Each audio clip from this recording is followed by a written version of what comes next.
I actually started my first book because of a team building exercise at my old job. So we had a community whiteboard that anyone could contribute to. So I thought, I really loved those old choose your own adventure stories I read as a kid. What if the people in my office got to make the choices on what happened next in the story? So I started a little story for them, and they chose each day what they wanted to see the next day for the story. And I thought I could turn this into a book. So Ah, that is what got me started on my fiction writing journey.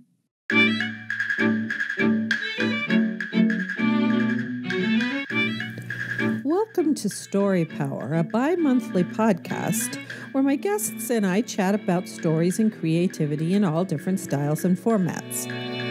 My name is Lucinda Sage-Midgorden, and my goal is to promote what Dale Carnegie stated in his famous book, How to Win Friends and Influence People. He said, instead of condemning people, let's try to understand them. Let's try to figure out why they do what they do. That's a lot more profitable and intriguing than criticism, and it breeds sympathy, tolerance, and kindness. To know all is to forgive all. It's my firm belief that the goal of most creative people is to try to understand themselves and others. That's what makes artwork of all kinds so compelling. But more than that, the personal stories of my guests promote understanding as well. Roger C. Schenck, a cognitive scientist, said, human beings are not ideally set up to understand logic. They are ideally set up to understand stories. It's my hope that Story Power will help us understand each other better by sharing the stories of my guests. So today is episode 88, and my guest is Rachael Hohf. Rachael was my guest on Patreon, and she's a ghostwriter and a writer. So welcome, Rachael. Thank you. I'm glad to be back. Yeah, I'm glad too. Because when we were talking on Patreon, we talked mostly about your ghostwriting, which is very interesting. I'm not saying it's not interesting, but it's mostly for business stuff. And this is Yes. Story Power. And so I want you to tell about the books that you've written, the novels, and the interactive children's stories that you've written. So do you mind talking about those and how you got uh, the inspiration to do your first book and to be a novelist and a fiction writer? Yes, absolutely. I actually started my first book because of a team building exercise at my old job. So we had a community whiteboard that anyone could contribute to. So I thought, I really loved those old choose your own adventure stories I read as a kid. What if the people in my office got to make the choices on what happened next in the story? So I started a little story for them, and they chose each day what they wanted to see the next day for the story. And I thought I could turn this into a book. So Ah, that is what got me started on my fiction writing journey. and so what was the name of the first book you wrote? So the first book that I actually wrote was called The Endless Hike, and that's one of my children's interactive books. Mhm. The first book that I published was a cozy mystery. Oh, And yeah. I'm so impressed because I'm not sure I would be able to write mysteries. Oh, I love mysteries so much. I love reading them, but constructing the crime and how you keep the elements so that it's just builds a little bit at a time so that the reader can eventually figure out what's going on. Yes, that the structure for that book was very tricky, and I actually kept, lots of notes on what the ending was going to be, and then how did I need to get to that ending, and then if I introduced this death here, would it make sense to introduce this other death over here later, and did it still make sense to have my original killer be the killer if I were introducing these deaths in these different ways? So even though I had an outline of what I wanted to do, I had to keep revising as I went along to make sure things kept making sense. Mm. So Yes. Yes, because I have read books that I absolutely loved, but get about 2/3 of the way through and I go, oh, I know who did it. Mhm, mhm, mhm. And then it turns out to be right. And it maybe not everybody would get that. I'm not saying I'm smarter than anybody else. It's just that I have this thing about now, wait a minute. They said this in chapter so and so, That's probably foreshadowing. right. Yeah, right. Yeah, I have that kind of brain that works that way. So, but not all novels, of course, not all mysteries are like that. And I love it when I'm surprised at the end, you know? Yes, and the written reviews that I received said, "Oh, that was a twist. I didn't see this twist between these characters happening." So I was like, "Yay, it worked." Yeah, yes. Well, Kept people guessing.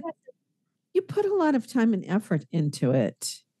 Yes, you have to for books like these because especially with a mystery, if it falls apart at any Mm, point and doesn't make sense, then it kind of ruins the experience for your reader, and as a writer too, it sort of is like, "Oh, I really messed that up." mhm, So so you really especially for mysteries, I feel like you've just gotta get that right. mhm. Now, what's the name of that one? That is called Imitation Murder, and technically, that's my first book because it's the first one that got published, Right. but The Endless Hike is my second book, even though I wrote it first. Yes. So then it are the other novels that you wrote, are they sequels to No, they're all standalone novels. Ah, I have debated whether to do a follow-up to Imitation Murder or not. I just don't mhm, know if I can live with my characters for multiple books. So that's something that I'm trying to figure out. Do I want to re-enter their world and re-engage with these characters again? Or would I rather just continue to create new characters and move on? mhm.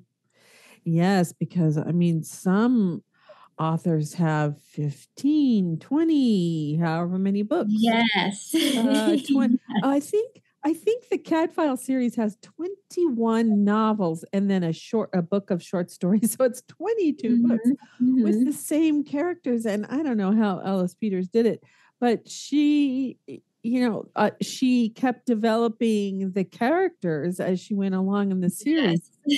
And she has other series as well. She has Yes, I am in awe of authors who can do that. I think mhm, that's amazing, and that's mhm, the thing I'm worried about if I do a series, how do I keep my characters fresh and make sure that I stay true to their personality as I've laid it out in the mhm. first book? I don't want to turn them into a completely different person, and then, whoops, I lost track of who they were as I continue to write books about Right. them.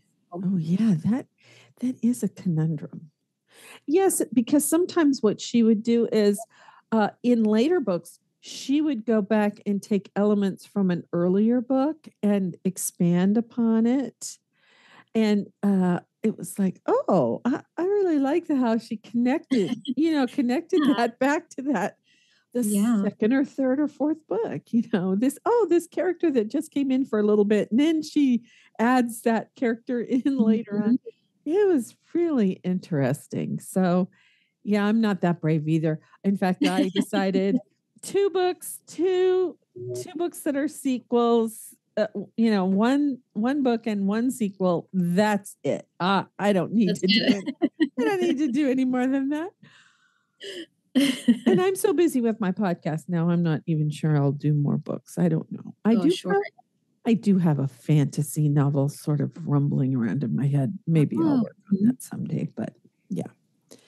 So what other books do you have? Are they all mysteries? All your other novels? So, all of my other novels are mystery tinged, but they might not necessarily Oh, be a straight up mystery. So, I uh-huh. have a sci-fi novel that has a mystery at its core.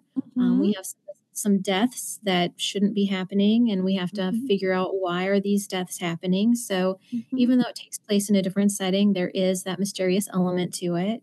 I have a magical realism novel mhm. that has an element of mystery going on, and I think it's fun and funny, and I hope that readers would too. It's a little different because it's magical realism. That's not everyone's cup of tea, Right. but that has a murder in there and some really unusual suspects who due to the nature of who they are, will not be caught. So Oh, that's interesting. so so that's a fun one, and then I do have a young adult, magical realism novel that has a mysterious core. What happened to the missing roommates? Some other people suddenly turn up who had been missing. What happened Oh. to them? Why are they turning up now? And so it's really a lot of it is about consequences in that Mm. book. So that Mhm. was a really fun one for me to write. And then my interactive series, they each have little elements of mystery in them, but they aren't mysteries per se, Mm. because it really depends on what the children decide. Do I want to make this choice or that choice? And some things will be a little more mysterious, and some things will just be I'm having fun surfing and I get to be the surf champ and win a prize. Mhm. And other things might be, but then I picked the other choice where I'm on this mysterious island with dinosaurs, and how did that happen? So Mhm. it Mhm. it really depends on what they choose to do in those stories. Now, are those ebooks or how do or if they're So physical books, how does that work? right, I have them available as both physical books and ebooks. For Ah. the physical books, there's a section at the bottom of each page that says, if you'd like to do XYZ, turn to page 25. If you'd Oh. like to do ABC, turn to page 15. So that it tells them in the physical Ah. book where to go with each choice, or it might say turn to the next page if there's not a decision on that page. For Mhm. the ebooks, it's a little more difficult, but you have to link every choice to the page it needs to go to. So you'll say, Oh. if you'd like to do this choice, click here. If you'd like to do the other choice, click here. And you have to make Ah. sure that all of your links line up, that none of your links are broken, that they're all leading to the correct page.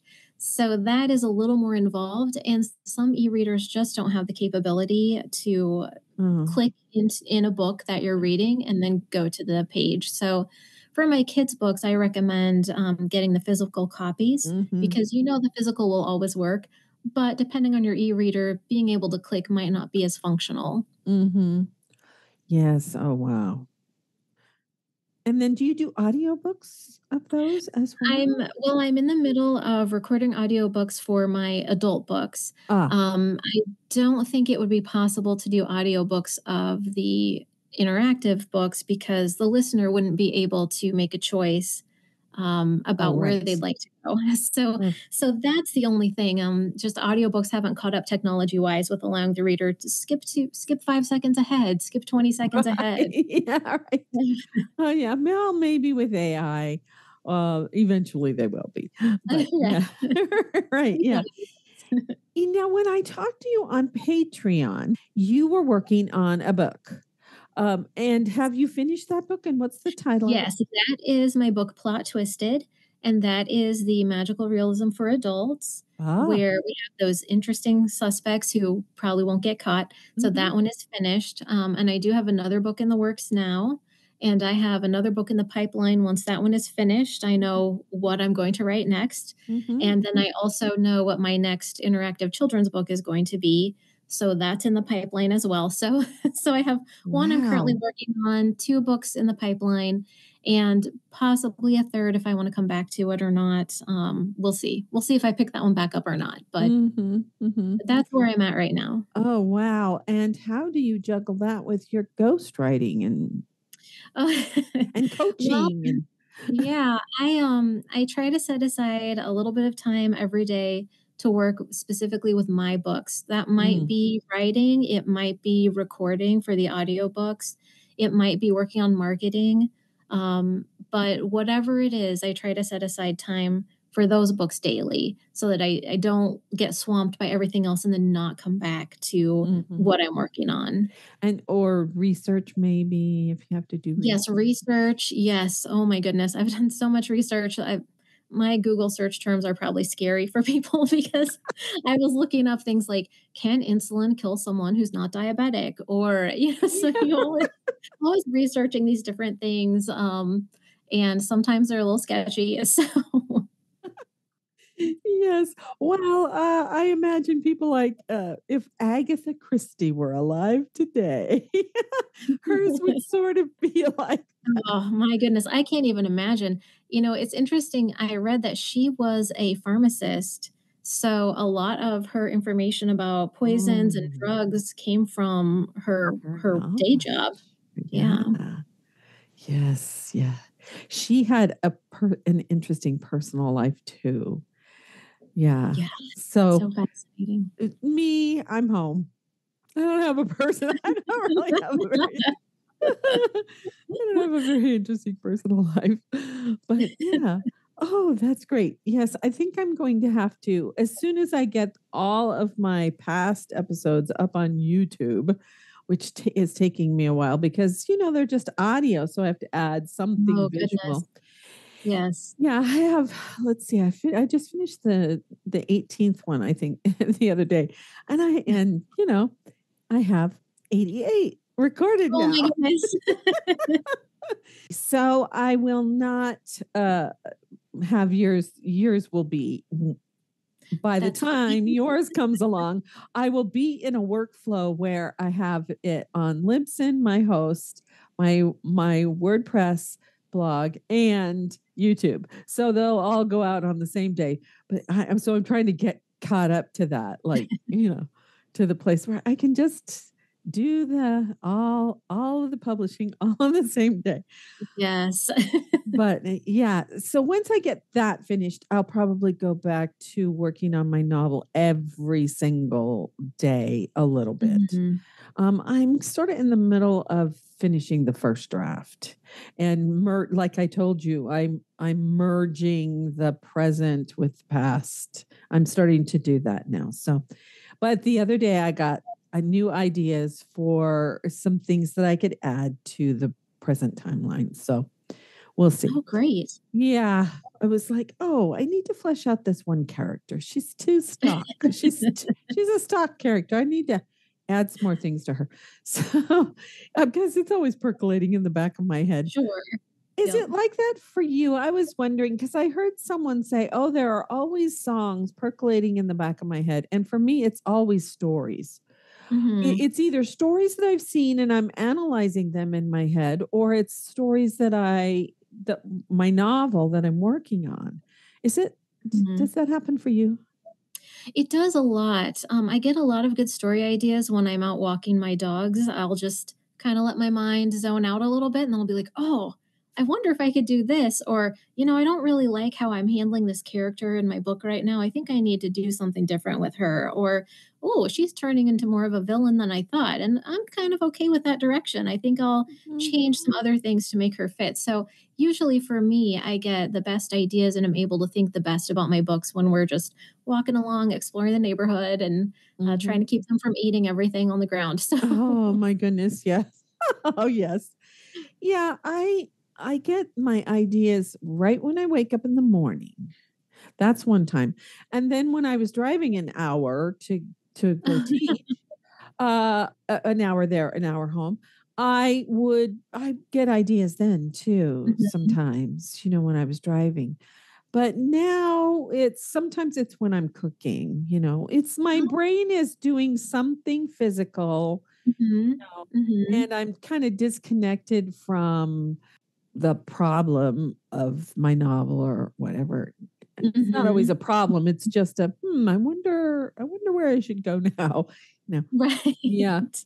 I love that, disconnecting your mind from focusing so much on a project that you're working on. Yes, yes, not trying so hard because I think when you're so focused on, "I have to get this right, I have to make this perfect, I have to punch this up and change that," it that gets in the way of the story you're trying to tell, and you can't really think about the story you wanna tell because 'cause you're thinking Mhm. about all these shoulds and shouldn'ts that you need to be doing.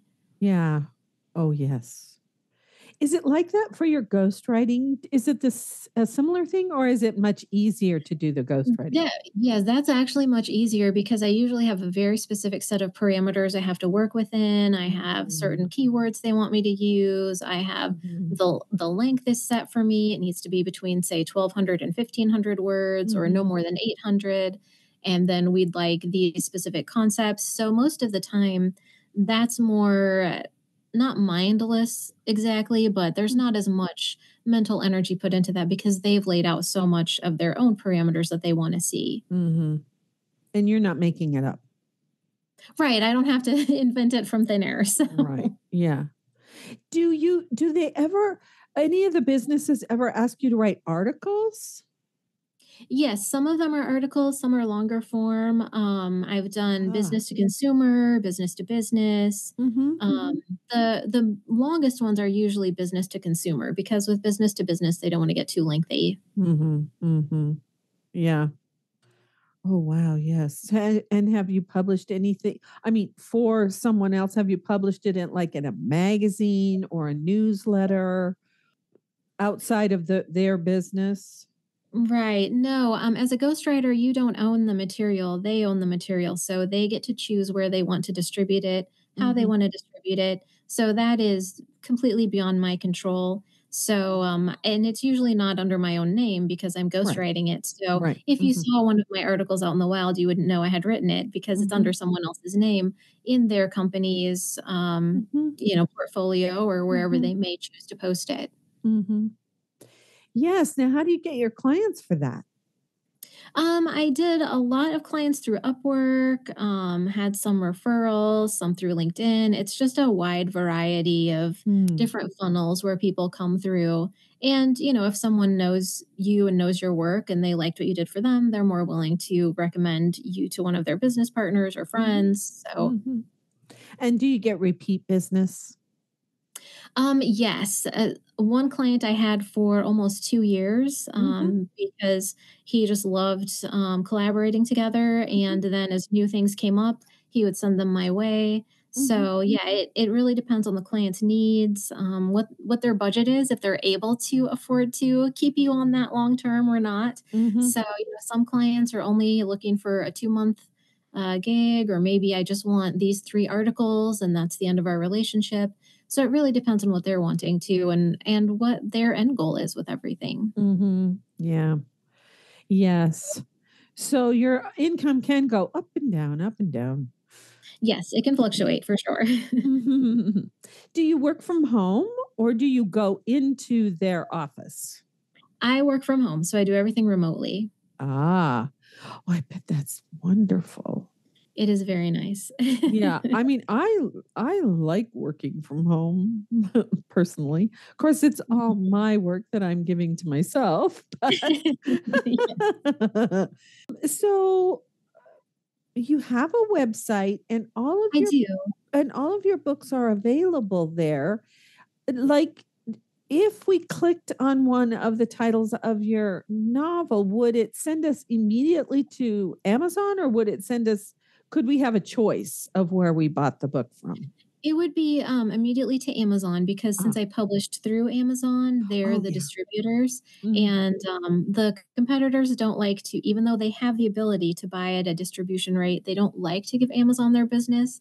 mhm, So, my books are exclusively through Amazon. If I can find someone who would love to work around that, that would be great. I do have my books in several libraries in mm, my local area. mhm, One of my local bookstores, it has some of my books on consignment, so it really just depends on, how mhm. open people are to that. But yes, if you go to my website with my books, it will take you, to Amazon. Yeah. So are they print on demand? The physical Yes, books they are are. yeah, Yes. ours are too. And or mine is. I say ours because my husband helped me with the with the cover and all that, the laying it out. Mhm.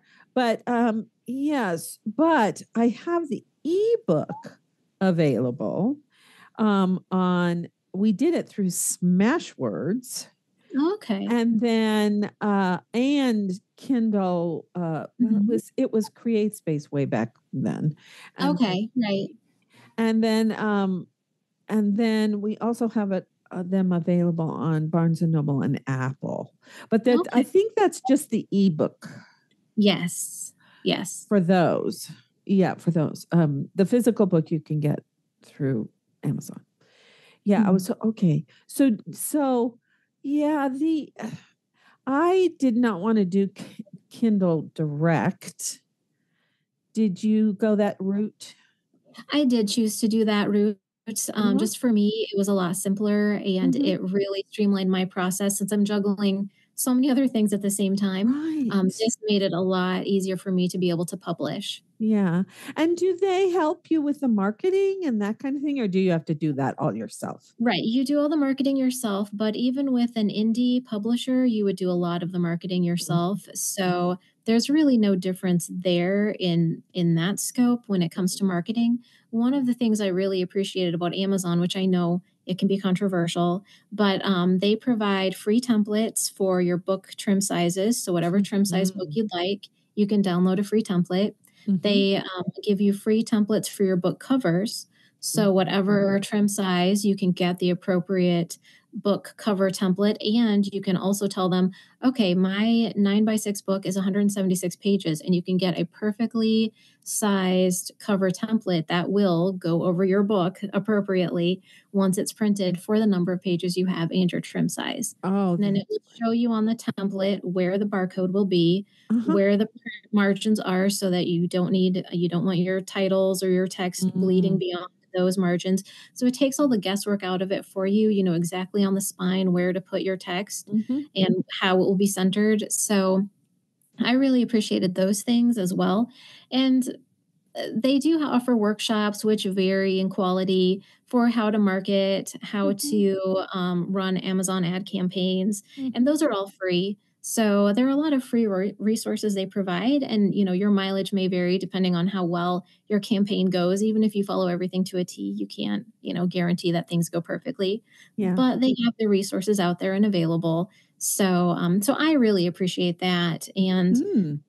when I've had issues with something with my books, they have always been very responsive and willing to work with me. And I've never had someone come back and say, well, that's your problem. You're independently published. They've always Right. been really helpful and willing to work with me and to get it fixed. Yes. So I have appreciated that so much because it doesn't fall on my shoulders. It's not me having to say, oh no, there's an issue with the website. I have to fix it.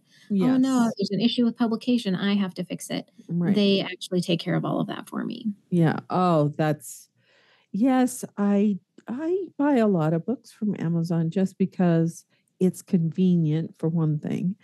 And for another thing, I don't know, I can keep my TBR list there. Now sometimes Yes. I sometimes I do go to Apple and buy my books on Apple, or I will go to an indie bookstore and Mhm, buy them there mhm. if I want to support that.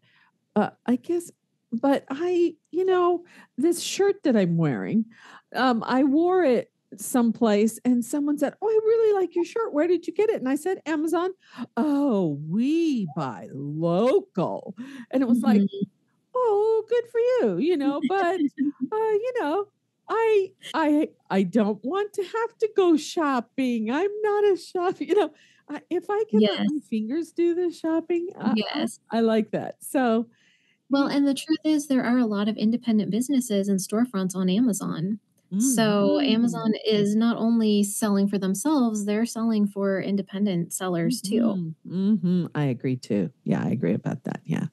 So, yeah, because I could have just gone to the store Right. website that sold the shirt that I'm wearing. But yeah, it was convenient. It was convenient. And for me, being a little bit older, I don't want to go out and about because sometimes, I have trouble with my arthritis, the Mhm. arthritis in my hip. And walking around, that's sometimes difficult. Depends on the day. Yeah. But yeah. So I don't know why I got off on that tangent, except that I don't fault you for choosing to do that because whatever whatever's going to make you productive, Mhm. that's gold. Yes, and it's free. It doesn't cost Yes. anything to publish with Amazon, and a lot Right. of the independent publishers, you do pay a fee, Mhm. and Mhm. traditional publishers, you may get a royalty advance, but if your books don't sell the amount of the advance, you have to pay them back. That's right. So Right, so this exactly. is no cost to me, which is huge when you're indie and small and you can't afford to cover a Right. loss. Yes, because right now I only make a little bit with my Patreon community. I don't have a lot of patrons. I just started signed up to do Apple subscriptions, but I haven't got any subscribers yet because I only have three special episodes, or no, well, it will be four in a couple of days. So it takes a while to Mhm. build your business and make money at it. My podcast Yes. is almost 3.5 years old, and I don't make any money with it really. And I didn't start it to make money with it, but it would be nice to have a little bit, Sure. income from it. So that's why I changed to a new host, because it goes out to more outlets. I can have it go Mhm. out to more outlets, and hopefully, eventually, I will get enough so that I can have a sponsor or two, which would Yeah. be really nice. So, I want to reiterate that your website, because we only have a few more minutes, but tell your website and make sure everybody knows how to spell your name so that if they want to go right away to Amazon. Yes. So my website is my name. So again, I'll spell it out for everyone, but it's just rachelhoffauthor.com. And so that's RACHALHOHF.com. So the Uh-huh. author, rachelhoffauthor.com. Good. And the same thing for Amazon. It's just my name, and look for my books there. And, if you're on my website, you'll be taken there anyway. So you'll get to see it. Good. Yeah. Do you have a newsletter or any like? Do you keep an email list so you can notify people when you have a new book coming out? Or Yeah, I don't currently have an email list. I am active on Twitter, Instagram, and I'm trying Threads out to see what I think of it. So I am active on those communities, and that's where, if anyone wanted to reach out, I always talk about book releases. I talk about audiobook releases. I talk about anytime there's a promotion Mhm. or a free offer. Those always get put out on the social media. Mhm. Now, I think I saw something from you on LinkedIn too. Was that Yes, you? and I do promote my books on LinkedIn as well. LinkedIn. Yeah, they were really cute covers for your children's. I think they were Oh, thank Yeah, you. I loved Yeah. them. I design all of my own book covers, so that Yeah. always makes me happy when someone says, "Oh, I like your cover." I'm like, "Yay," because I did that myself. So Yes, really. They were just adorable. I think I even made a comment. Oh, these are so great. Yeah, yeah. Okay, good. So you will send me all of your contact info, yes, all of your social medias so that I can put them in the show notes. Then I will go look at your do you have an author page on Amazon as I well? do. Oh, Yes. good. So I'll look up your author page. I'll get that link, and I'll also have the title of all your the titles of Yes. all your books, and put them in the show notes. Now, Great. yeah, now we have about 5 minutes left. Do you have anything you want to say, or maybe a book that you want to recommend, or anything like that? Well, I always recommend people to try out indie authors. I know sometimes self-publishing has a stigma attached to it because, there are bad actors in every form of Mhm. publishing. But don't lump us all together. There are some amazing self-published authors out there. I am connected with some really great, talented people on Twitter in the writing community. There Mhm. are some great books to take a chance on. So, if it's not a name you're familiar with, go ahead and take a chance on that author anyway, and spread the Mm. love to as many authors as you can, and try not to get stuck in that rut of just sticking to one or two familiar names. That's right. And also, I think you might be a member of one of the writing groups that I follow, just because I like to promote other people's books. But Mhm. I love that I think you and someone else is always posting on there, write a review or at least give a star, because that Yes, helps. it's huge. It is huge. Yes, and, someone I was talking to earlier, a couple of days ago, who's gonna be a guest on Story Power, said, "Just write 1 sentence or 2 sentences." Yes, it doesn't have to be eloquent, it doesn't have to sound Right. amazing, it can just be as much as, "I enjoyed this book," or, "This book wasn't Mhm. for me," and that's Mhm, okay too, and I think mhm, people feel like, "Oh, well, if I'm not giving a four-star review, I don't feel comfortable reviewing mhm. the book," but that's okay because negative reviews help too, because Amazon looks at the number of reviews, not the content of the reviews. So Right. even if you say, I feel like this is only a 2-star book, that's okay. You can, as a self-published author, I am okay if you feel that's what the book deserves, Mm-hmm. because everyone has a different opinion about books and not every book is for every person. Right. And somebody that I listened, well, I haven't listened to her podcast in a little while, but Anne Bogle used to say, even if you write a negative review, someone's going to read that review and go, oh, that is the book for me. Yes. Yeah, I like all the things they're complaining about. This is great. Yes, right. Exactly. Exactly. So I do try to do that. I when on Goodreads, when I'm doing an update, I always try to write something about the book. Mhm. And then I do give stars and I do try to write 1 or 2 lines. I've found about 3 series this year that I have absolutely loved. And so I try to write the reviews for them because I just think they're That's great. fantastic. Yeah. Yeah. Well, yeah. 2023 has been a good reading year. 2022 was not such a great That's reading year. I couldn't find books that I liked very well. Oh.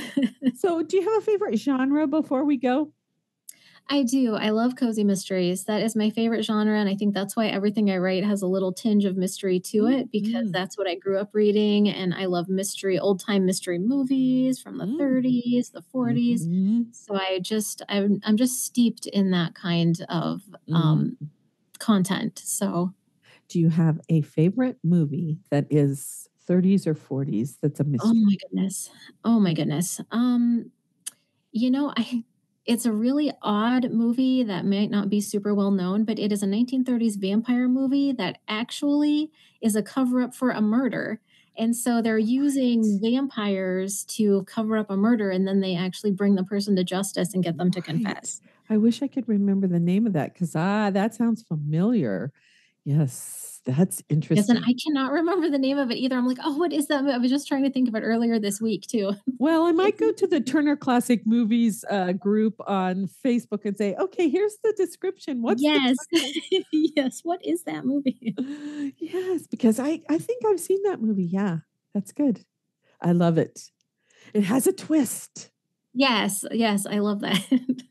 Oh, Rachel, I've had so much fun talking to you again. That's great. Yes.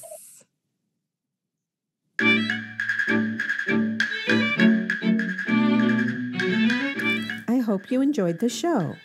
If you like what you heard, please share it with a friend and give us a rating and/or review on your favorite podcast app. It will help people find us. I invite you to join my Patreon community at patreon.com/storypower, all one word. Or if you like, you can subscribe to Story Power on Apple Podcasts. It's my aim to build a community where we discuss the stories we love and talk about what we learned from them. I offer extra audio content and story suggestions to my patrons on both platforms. Remember, as Philip Pullman said, after nourishment, shelter, and companionship, stories are the thing we need most in the world. Let's spread the story love. Until next time, this is Lucinda Sage-Midgorden. Thanks for listening.